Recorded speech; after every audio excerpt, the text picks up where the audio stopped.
Mastodons were large tusked mammals that lived across Ice Age North America, moving through forests, wetlands, river valleys, and open woodland, where food and water were close.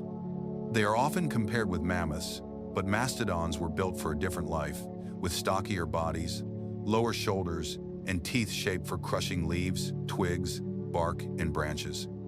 A full-grown mastodon could weigh several tons, and its strength came from a deep chest, thick legs, heavy muscles, and a trunk used for feeding, drinking, smelling, and careful touch.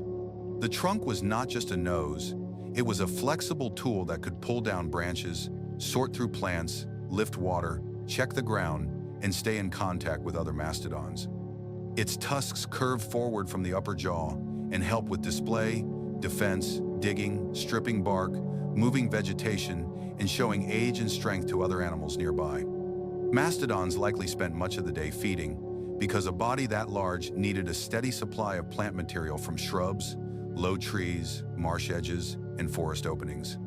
Their molars had raised cone-like cusps, which worked better for browsing than grinding grass, so they were especially suited to wooded places rather than wide, dry grasslands. In a cool forest, a mastodon could reach into maple, spruce, willow, birch, or other Ice Age vegetation, pulling food down with the trunk and breaking it with powerful jaws. Calves stayed close to adults, learning where to walk, what to eat, how to cross muddy ground, and when to bunch together if danger appeared near the edge of cover. A herd did not need to move fast to be safe. Size, awareness, and staying together gave adults a strong advantage against most big predators of the Ice Age. Young mastodons were more vulnerable, especially around water crossings, thick brush, or frozen ground where a quick turn or a deep patch of mud could slow the group. Dire wolves, large cats, and scavengers would have watched for weakness, but attacking a healthy adult mastodon would have been dangerous and rarely worth the risk. A threatened mastodon could swing its head, push with its shoulders, raise its trunk, and use its tusks to keep a predator or rival from getting too close.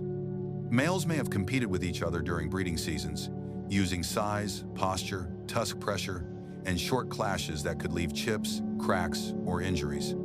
Even without a fight, a mature male standing in a clearing would have been a serious warning, with broad feet planted firmly and tusks held where another male could see them.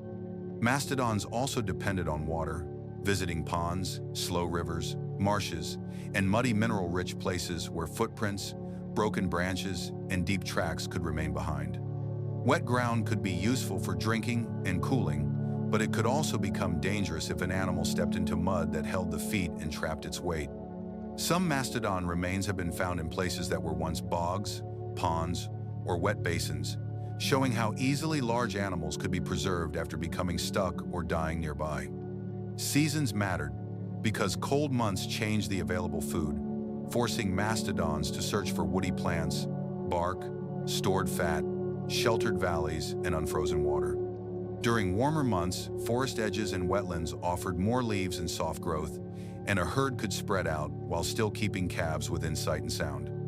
Their world included other Ice Age animals, including mammoths in open areas, giant ground sloths near woodland, horses on grassier plains, and predators moving between them.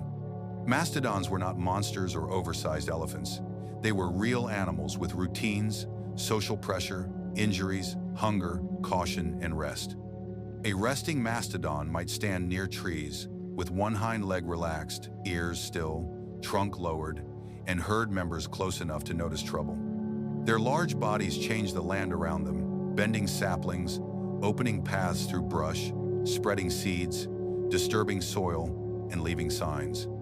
Calves grew slowly, and long care from adults helped them survive early years when weather, hunger, predators, and accidents were serious threats.